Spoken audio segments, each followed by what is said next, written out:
computers were hard enough to understand when they were the size of this desk. Nowadays, they fit into our plush toys and into our toothbrushes. And that is the power of software. It's so flexible. The only thing that needs to change is the code. Some kids see the computer as container of files and games, or as these very abstract networks of interconnected components. Sometimes the computer is a stage, sometimes a steampunk machine with interlocking gears inside. A computer can take on 1,000 forms and serve 1,000 functions. Computers can be mechanical, theoretical, electrical, and maybe one day even biological. But they are always machines that process information according to specific instructions we humans give. One of the things that all computers share is the information processing system called input-output, or I/O. Let's look at it in more detail. First of all, in order to interact with the computer, we need input. Input is when we do something to a computer or give it information. The input could be from a keyboard, a touchscreen, a sensor, or even another program. Second, we need output, a way to get data out of the program. This could be to a screen, a pair of speakers, or another program. When computers can both receive input and send output, like for example touchscreens, we call it input-output, or I/O. Instead of having to type in data, computers can automatically gather information about the world. We use senses to gather information about our body and the world around us. Computers don't have senses at all. Instead, they use sensors that are designed to measure data from their environment, everything from motion to temperature. Sensors can oftentimes do things that human senses can't, like see in the dark or learn about our health through multiple different sensors. Computers have things that are called the input devices and the output devices. Have you ever heard words like that?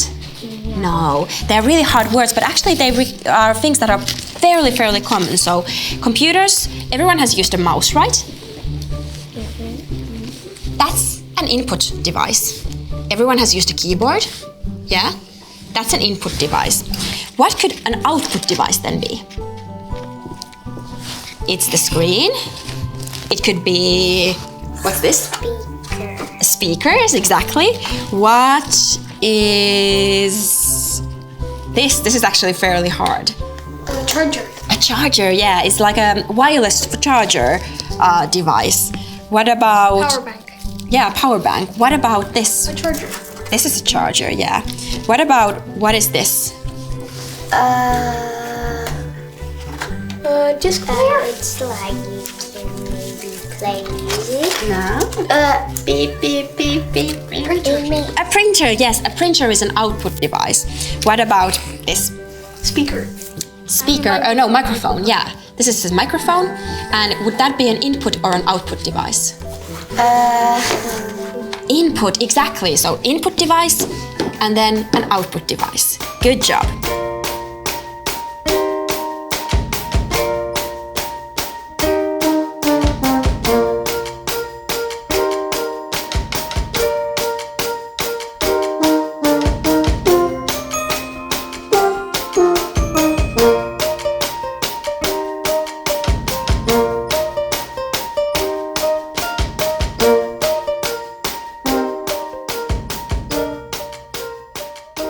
This is what all computers do.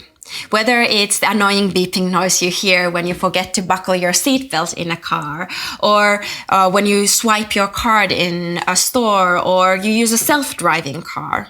You probably have 100 computers in your home and you interact with thousands of them on a daily basis. Which one of these do you think is a computer? None?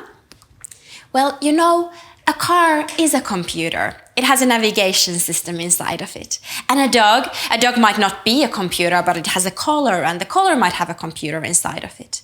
And grocery stores, they have so many different kinds of computers inside of them, like the cashier system and the burglar alarm. And kids, you know what?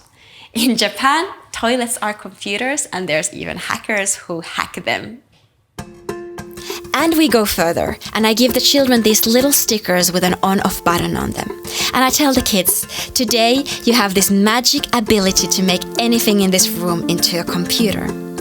And then once I had this little girl who came to me and took a bicycle lamp, and she said, if this bicycle lamp was a computer, we could go on a biking trip with my father, we would sleep in a tent, and this biking lamp, it could also be a movie projector.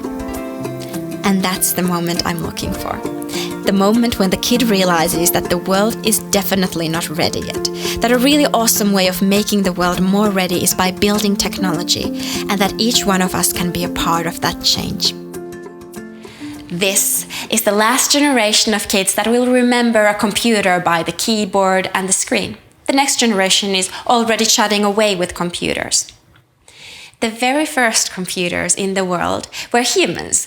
Being a computer used to be a profession, much like being a teacher or a doctor, but for someone great at calculating long series of numbers.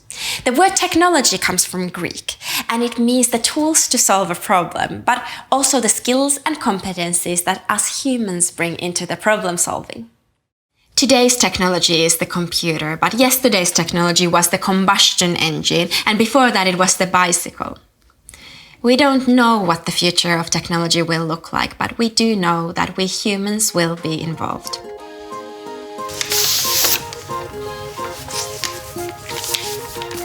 Linda, where is internet?